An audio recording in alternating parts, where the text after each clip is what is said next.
My name is Iris Calder, and I'm 29 years old. I found out I wasn't part of my real family because my mother doesn't know how to take screenshots properly. She'd been trying to send me a photo of something my aunt had posted, one of those passive-aggressive Facebook statuses about family loyalty that is clearly directed at someone specific.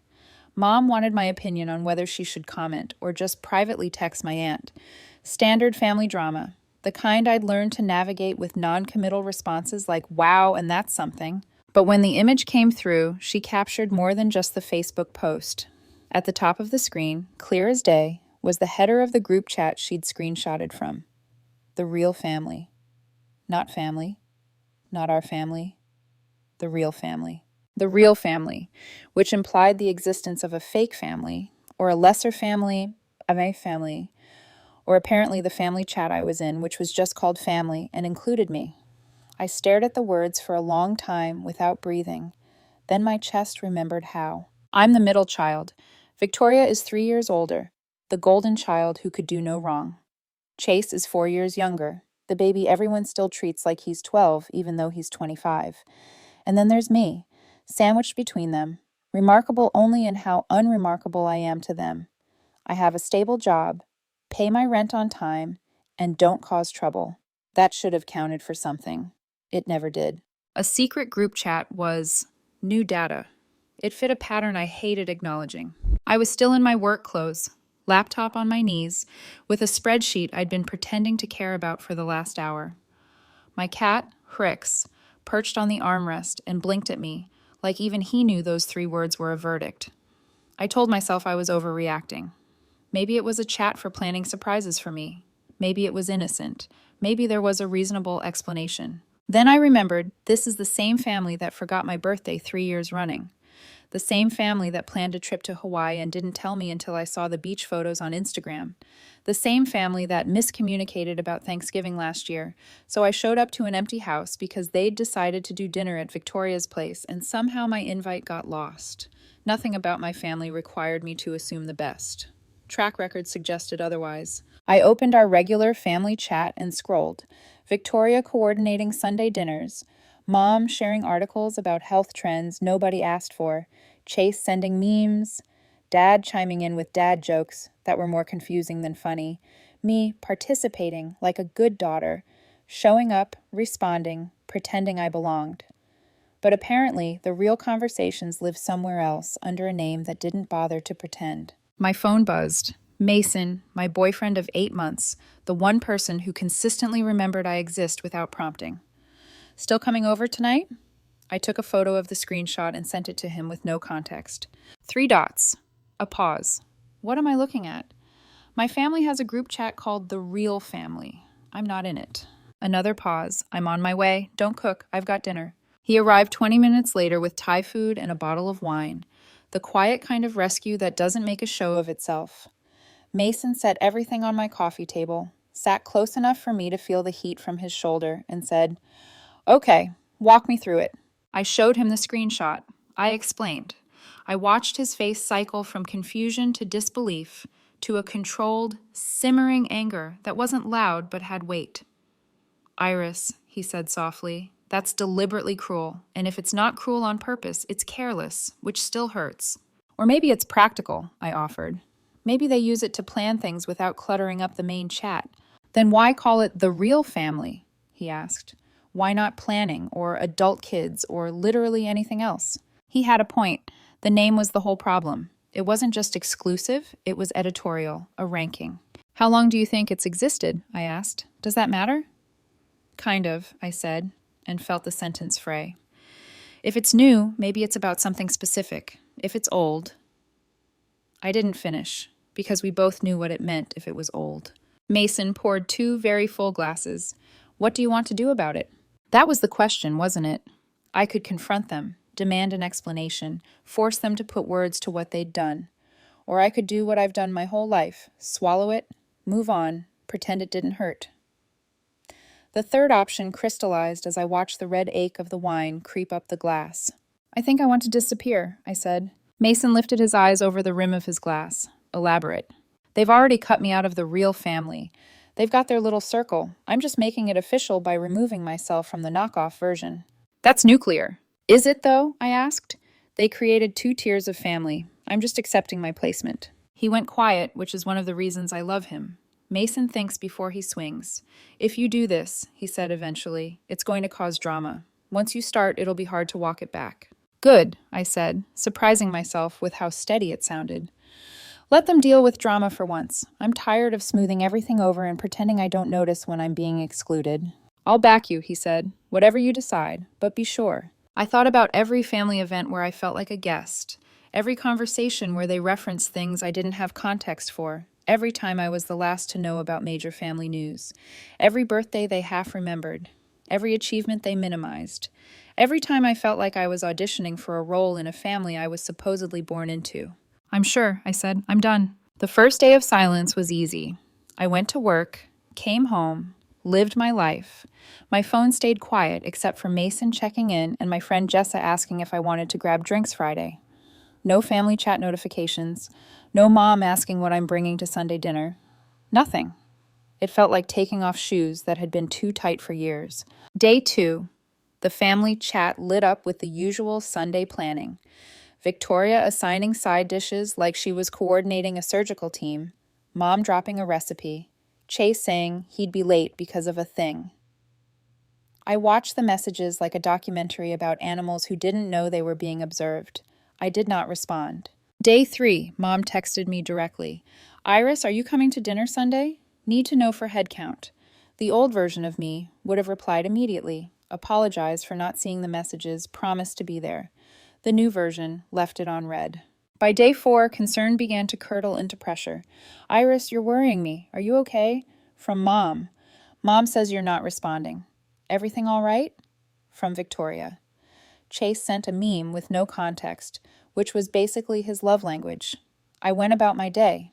I worked my way through difficult clients, fed Horrocks his expensive grain-free food that he acted like poison, and ignored the vibrations stacking up in a corner of my kitchen drawer. How's the great ghosting going? Mason asked over dinner on Thursday at the Thai place where the owner knows our usual order. Surprisingly peaceful, I said.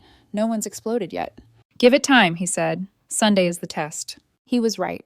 Sunday was when my absence would be physical, visible, impossible to misremember. Sunday morning, I slept in, made an elaborate breakfast, took Crix to the vet, did all the things I never had time for because Sundays used to be reserved for belonging.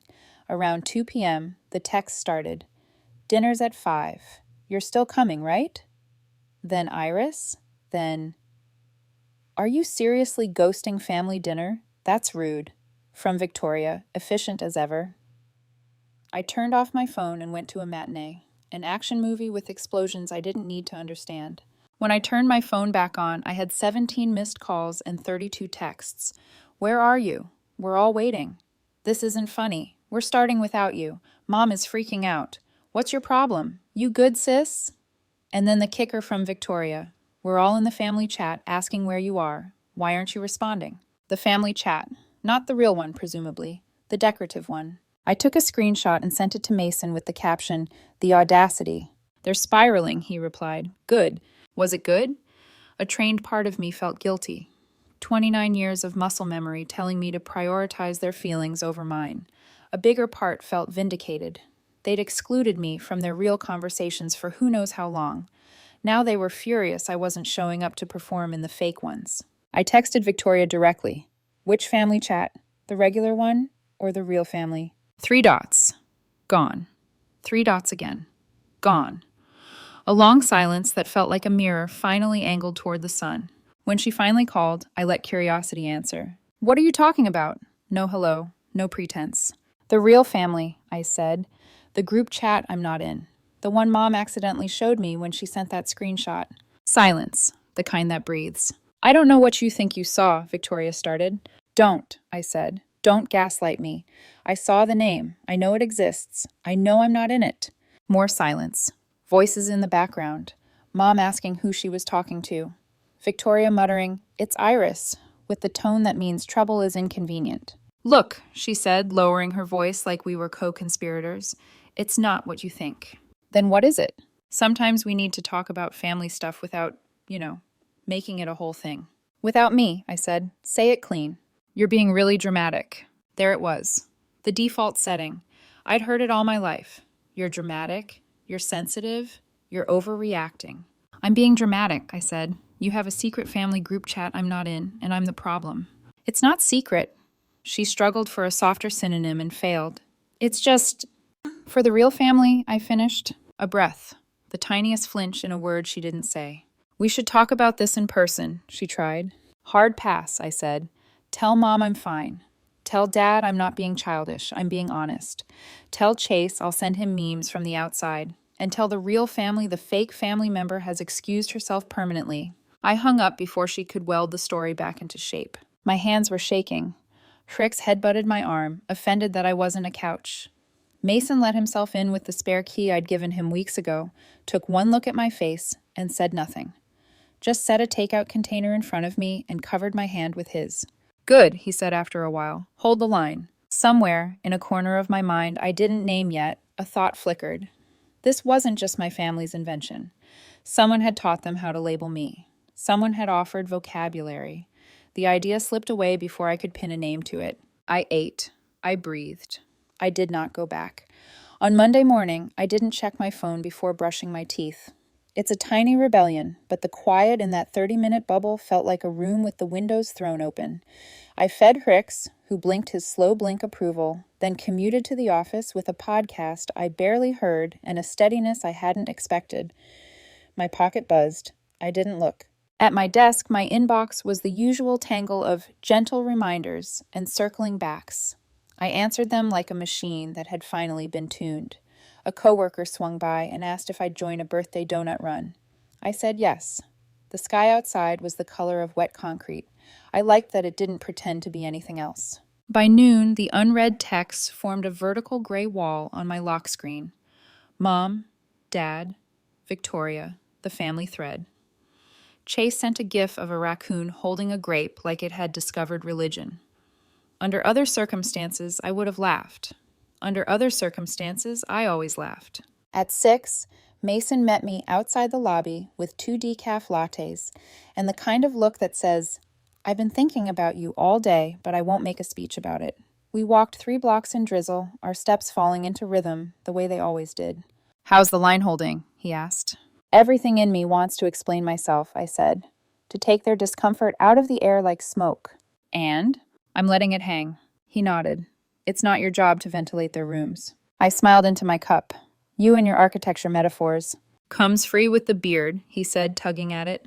Also, my mom called. Sunday roast this week. She asked if you have a preference on potatoes. I looked up. She did? She said, quote, Tell Iris she can choose her own starch in this house. I laughed. It broke a knot in me I didn't know I still had. Roast potatoes, I said. Crispy. Law of the land. Consider it done. Back at my apartment, I finally opened the family chat, not to type, just to look. Victoria had stacked messages like she was running a newsroom. Menu planning. Iris, we need sides confirmed. Then, fine, assigning you green beans. Don't make them weird. Mom chimed in with a link to a salad nobody asked for. Dad posted a pun about time that read like it had lost the will to live mid-sentence. I watched the words scroll by without trying to catch any. It struck me, with a kind of detached pity, that the chat had always been a stage direction sheet. The real play was happening somewhere else, somewhere called the real family. Tuesday blurred and sharpened in turns. At work, I wrote a clean report that my manager praised as surgical. At lunch, I ate in the break room with 3 people whose names I always mixed up and didn't today. At home, my phone buzzed like a trapped fly under a glass. I left it face down. When I finally flipped it over, I saw Mom's text. Iris, sweetie, are you coming Sunday? Need a head count. The niceness was an inventory system. I set the phone down like it was hot. By Wednesday, the tone shifted. Mom again. Iris, this is unlike you. Are you sick? Dad, your mother is worried. Call her. Victoria, if you're mad, just say so. The silent treatment is childish. Then the dagger, dressed as care. We love you, but this is exhausting. It was language honed over years, words that pretended to be blankets and were always ropes. I turned on a movie I'd already seen 3 times, put the volume low, and let Hrix nest in the curve of my knees. The little creature purred like a motorcycle under a quilt. "You're doing it," Mason texted. "Proud of you." "Feels like standing on one foot on a tiny rock," I wrote. "Then you're getting stronger toes," he replied. Thursday night, we went to the Thai place. The owner waved, set down our usual without asking, and slipped us extra chili oil because apparently love can be measured in Scoville. Mason reached across the table and tapped my knuckles. "If you decide to call them, I'll sit in the room with you. If you decide not to, I'll order dessert." "I don't want to call," I said, not because I want to punish them, because I don't want to sell myself for peace again. Mason's mouth did that soft, proud thing. "Then let's get dessert." "Coconut ice cream," I said.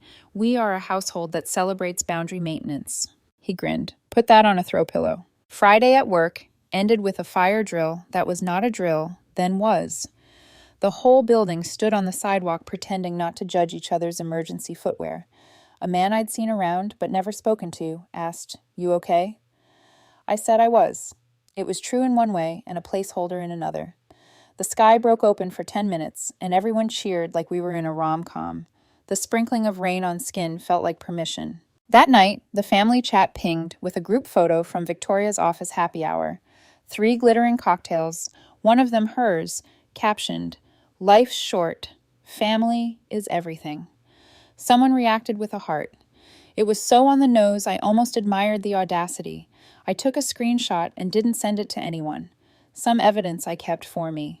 Saturday, I cleaned the apartment in a way that felt ceremonial. I unfurled a new rug and made decisions about baskets. I bought a lemon tree because it looked like it needed a job, and I had one to give it.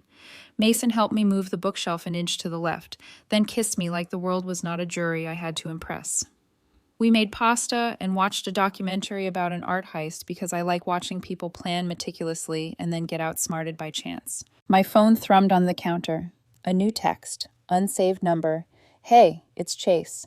Texting from my friend's phone because I think you blocked me. Look, are you okay?" The impulse to answer rose like a conditioned reflex. I put my hands in my pockets. Mason read my face, not my screen. "You don't owe anyone a performance of wellness," he said. "I know," I said, "but I also know he's the one who never threw knives. He just never stopped anyone else." "Both can be true." I typed, deleted, Then I set the phone back down, screen dark. On Sunday morning, I woke to sunlight puddling on the floor and the precise weight of a cat foot tapping my eyelid. I made an elaborate breakfast I didn't need.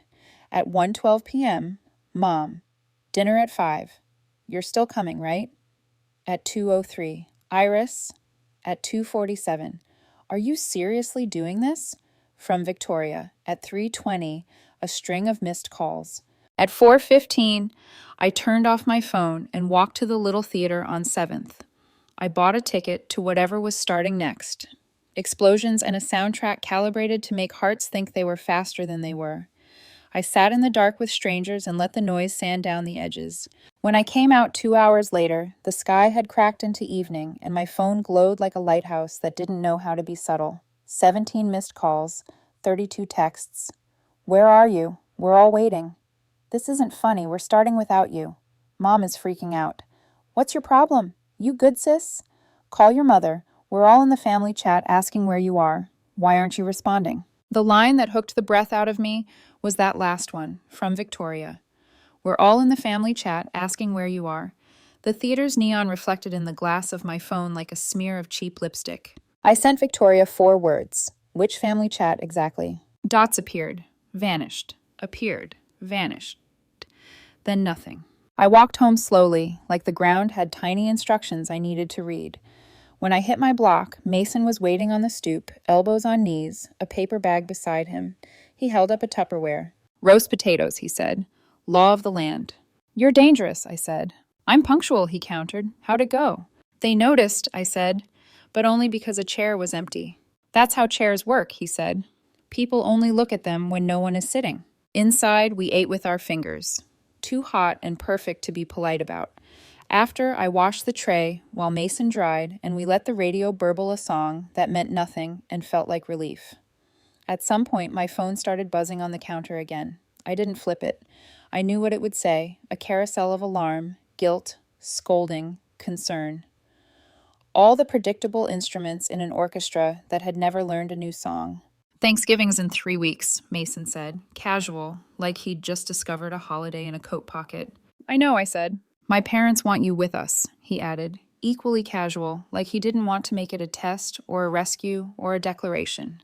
My mom's already counting you in the head count. She also asked if you like marshmallows on sweet potatoes, which is a contentious topic. I turned, leaned my hip into the counter, tried to make a joke, failed, and nodded instead. Yes, I said. I want that. Marshmallows? Family that counts me in the head count, I said, then half laughed, because if I didn't laugh, I might cry. Mason set the towel down and put both hands on my shoulders, not to hold me in place, but to make a frame around my shaking. Good, he said. Then that's the plan. Later, when he'd gone home and the apartment hummed with the clean quiet it gets after you've cooked and washed and put everything where it belongs, I sat on the rug and opened the family thread one last time. There, in the torrent, was a screenshot Victoria had posted from her own phone. A calendar for the next month, color-coded like a military operation. In the top left corner, above the dates, I noticed an email account attached to the app. Tiny, easy to miss. km.contacts@. The rest cut off by the crop.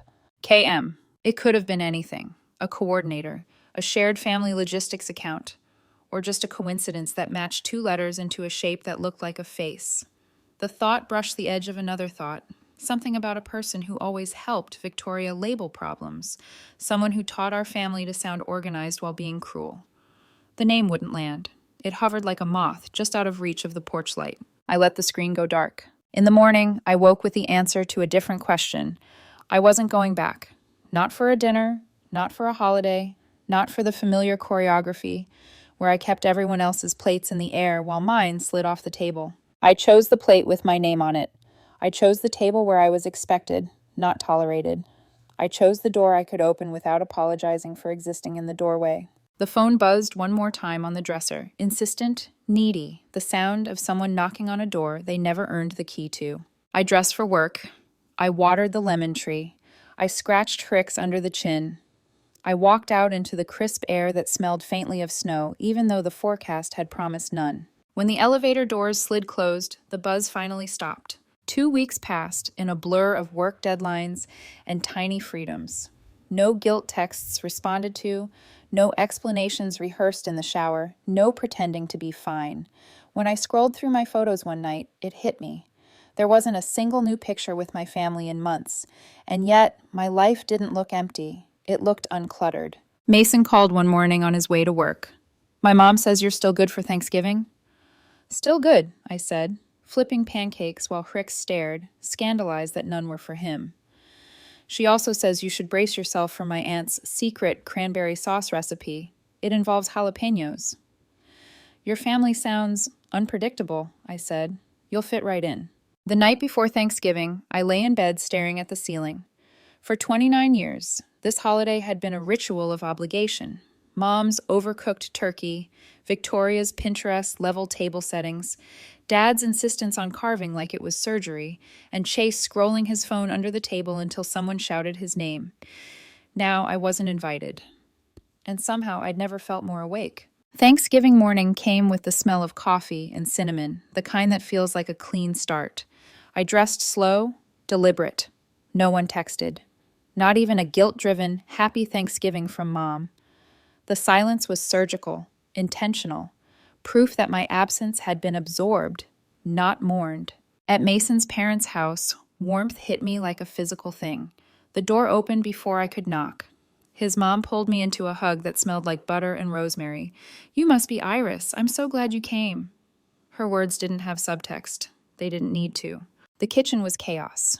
Good chaos. 2 of Mason's sisters argued about pie crust thickness.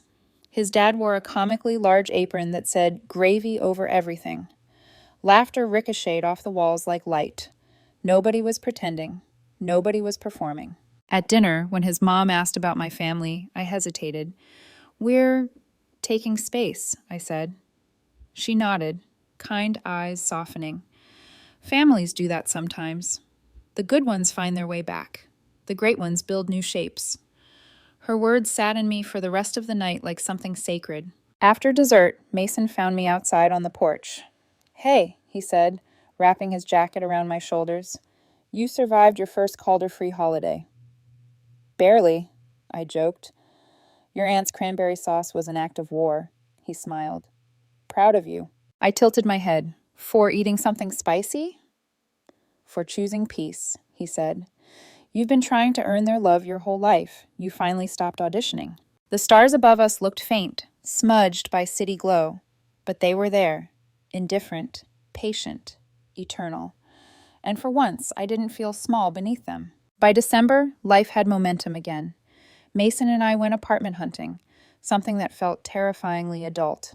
We found one with creaky floors, sunlight that pooled like honey, and a view of a bakery that opened at 6 a.m. sharp. He called it hours before I could, and I didn't correct him. Work was relentless but grounding. I started running again, mornings along the river, cold air biting but clean.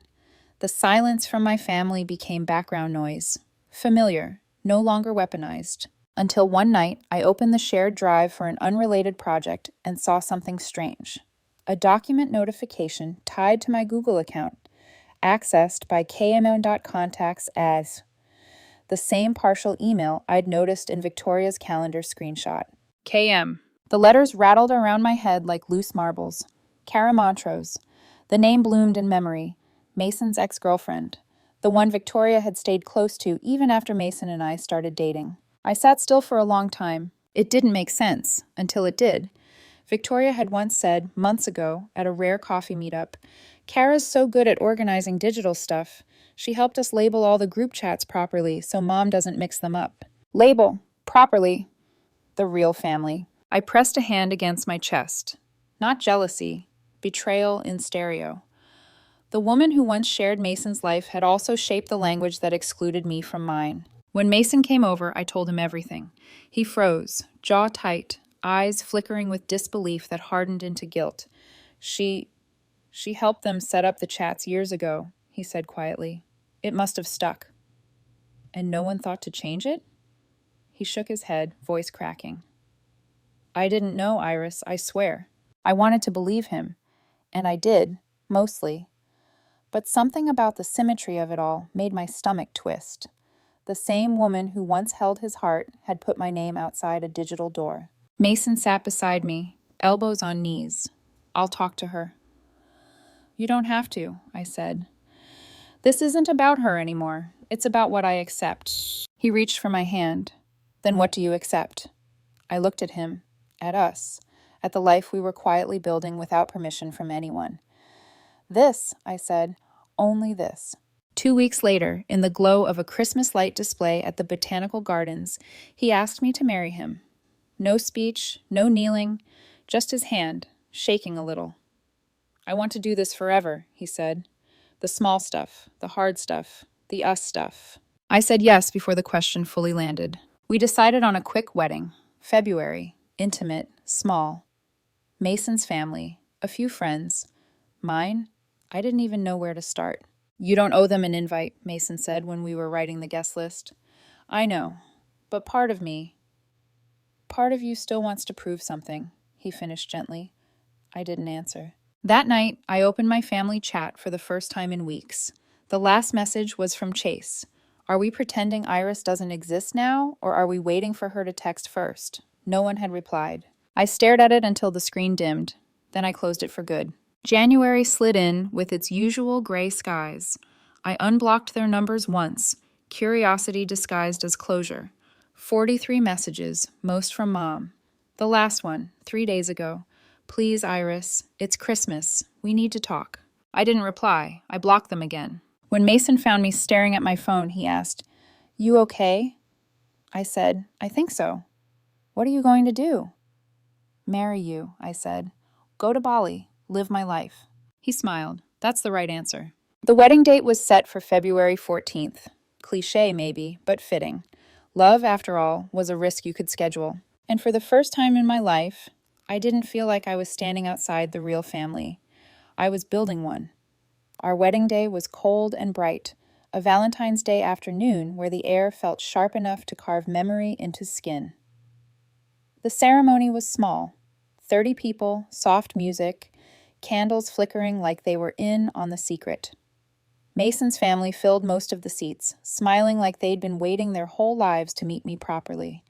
My side looked lighter. A few coworkers, my friend Jessa, a college roommate I hadn't seen in years, but nobody seemed to notice the imbalance. Love has a way of filling empty chairs. When the officiant said, "Family is who shows up," I caught Mason's eye and felt my throat tighten. He squeezed my hands, a silent "I know." The reception was small, too. Laughter, champagne, the smell of roses and sugar. We danced to a song that neither of us admitted we didn't know until halfway through. For a few hours, everything was simple, until my phone started buzzing. I'd left it on a table near the door. Mason saw it first. "You need to see this," he said, voice lower now. He handed me the screen. It was the Ring camera notification from my apartment. I tapped the live feed. There they were. Mom, Dad, Victoria, Chase, all standing at my door, the same door that had been locked to them since the day I stopped apologizing. They knocked, waited, knocked again. Mom tried the doorknob once, then looked back at Dad, confused. Victoria was pacing, phone in hand, talking to someone, probably me. Chase sat down against the hallway wall, head in his hands. The timestamp read today, right now. "They're at my apartment," I said. Mason looked at me carefully. "During your wedding." We stood there, the world narrowing to the little window on my phone. My family, frozen in a ritual they didn't understand. They'd shown up at the wrong door, at the wrong time, for the wrong reasons. "What do you want to do?" Mason asked. I watched Mom knock again, her expression flickering from frustration to something that looked almost like sorrow. I thought of all the years I'd rushed to answer that sound, and I said quietly, "Nothing. I want to do absolutely nothing." We left for Bali the next morning. 14 hours in the air, the world shrinking below us into clouds and ocean. Mason slept against my shoulder. I couldn't. I kept opening the Ring footage, watching the 47 minutes they'd stayed. Mom knocking softly every few minutes. Dad pacing, phone at his ear. Victoria checking the camera, glancing at herself in the reflection. Chase eventually giving up, sitting cross-legged on the floor like a kid in detention. They'd always assumed I'd open the door. That was my role, the reliable one, the peacekeeper, the one who bent. At minute 47, they left. Mom looked back once more, like she expected me to appear in the hallway, a ghost summoned by guilt. I didn't. I saved the video, not for proof, just as a reminder. Bali was heat and horizon, the kind of beauty that doesn't let you stay bitter for long. Our hotel sat at the edge of a cliff, the infinity pool spilling into the sea like a trick of mercy. Every morning, sunlight slid through white curtains and landed across our bed. Every night, we fell asleep to the sound of waves instead of notifications. On day 3, sitting barefoot in the sand, Mason handed me his phone. "Got a message from Kara," he said carefully. Her name stung even in print. She heard we got married. I read it once. "Congratulations. I'm happy for you both. I never meant for any of the old things to hurt anyone. I hope you can forgive that someday." My throat felt dry. "Old things?" He shrugged. "I think she means the chat. The labels." Victoria told her what happened. "So she knows she helped name it?" He nodded. "She said she didn't realize what it became." The ocean hissed like it was laughing at us. "Do you believe her?" I asked. "I don't know," he admitted, "but I do know I'm done with that chapter." He took my hand, pressed his thumb into my palm. "I'm with you. Not her, not them, you, always." I looked out at the water, endless and unconcerned. "I know," I said, "but isn't it strange?" "What?" "That sometimes it's not the people who break us who haunt us. It's the ones who hand them the hammer." We didn't speak for a while after that. The tide came in. The sun melted into gold. A single dog barked somewhere behind us. The sound carried thin on the wind. Later, in the hotel lobby, I turned off airplane mode to upload a few pictures. The messages arrived all at once, a flood delayed by distance. "Mom, Iris, where are you? We came to your apartment on Christmas. You weren't there." Victoria, "This is getting ridiculous. You need to talk to us." Dad, "We've been patient, but this ends now. Call your mother." Chase, "We drove 2 hours to see you. What's going on?" Mason glanced over my shoulder. You don't have to respond. I thought about it, about the footage of them waiting at my door, about the years I'd done the same.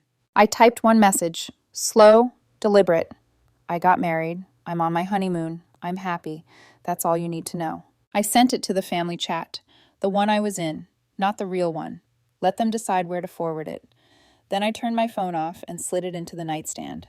Feel good? Mason asked. Better than good, I said. I feel free. When we landed back home, the world was already waiting with open jaws. 17 missed calls, dozens of messages. Mom, you got married? To who? When? Why weren't we invited? Victoria, this is insane. You got married without your family? Dad, we're coming over. We need to talk. And Chase, the only message that didn't sting. Congrats. Wish I could have been there. There was a voicemail from Mom, too. I played it on speaker while unpacking. Iris, it's Mom. I don't understand what's happening. You got married and didn't tell us. I don't even know what to say. We're your family. We love you. Whatever we did to make you this angry, I'm sorry. Please just talk to us. Please. Her voice cracked at the end. Mason paused halfway through folding a shirt, watching me. Do you feel guilty? He asked. A little, I said, but not enough to change my mind. Good. I deleted the voicemail, then I blocked their numbers again, this time permanently. A week later, Mason's mom called. Sweetheart, your mother reached out to us somehow, she said gently. She wanted to know if we'd seen you. What did you tell her? I asked. That you were on your honeymoon, happy and very loved, I swallowed. How did she react? She cried, she said softly. But she also said, at least she's safe. That's something. It was, maybe the only thing left between us that still resembled love. Mason pulled me close after the call. Are you okay? I think so, I said, and this time it was true. 6 months passed before the silence changed its temperature. It stopped feeling like punishment and started feeling like peace. The air in our apartment carried only our voices, our arguments about groceries, our laughter about nothing. Sunday dinners became just us, pasta, wine, and a cat who believed the table was his throne. Mason's family called every week, no agenda, no guilt. His mom sent me recipes with captions like, for my other daughter.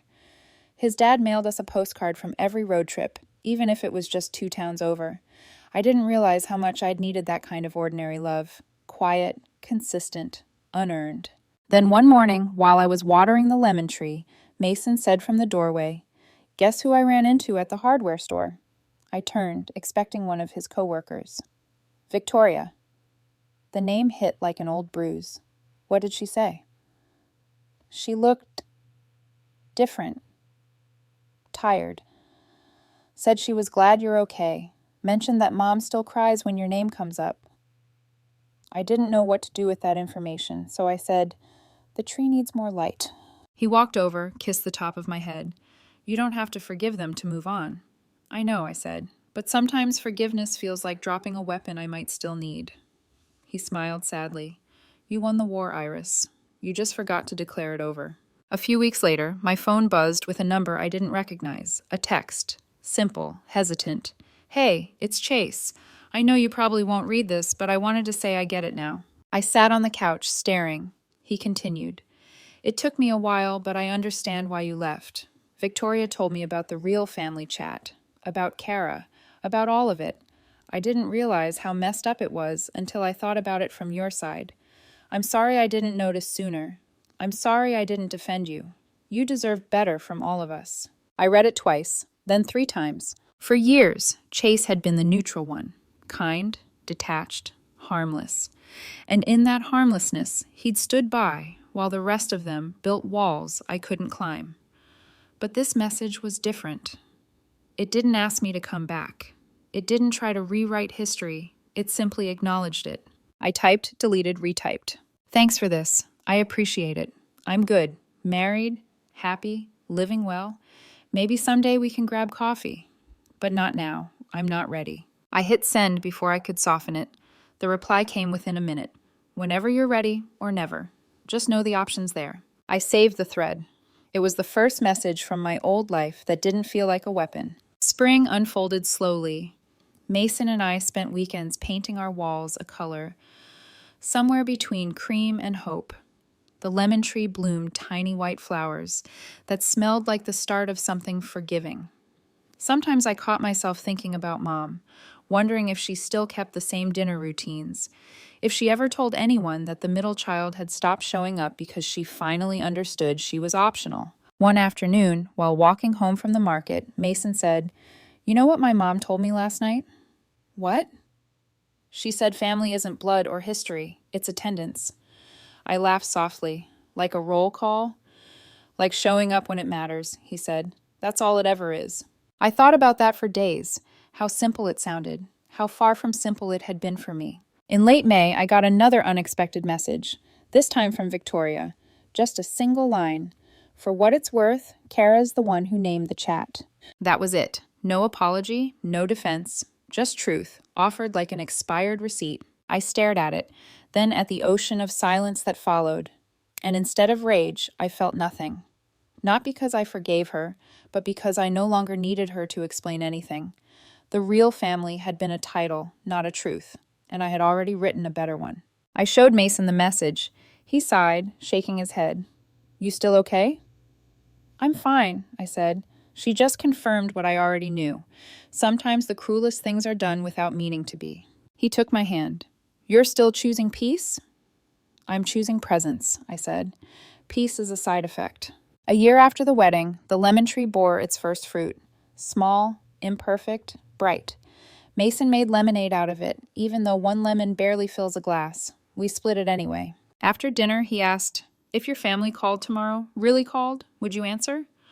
I thought about the years of texts that began with love and ended with guilt, about the doorbell footage, the hallway silence, the long echoes of what used to be home.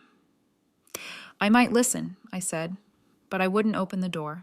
He nodded. "That's still progress." Sometimes I think about the chat, whether it still exists, buried under memes and recipes. Maybe they renamed it. Maybe they didn't. Maybe it doesn't matter. Because I learned something they never did. You can't force people to value you. You can only stand where you are valued and build outward. And I did. Now, every Sunday, when we set the table, 2 plates, 1 candle, 1 cat circling like a furry overseer, I look at Mason and think, this is the real family, the kind that doesn't need a group chat to prove it.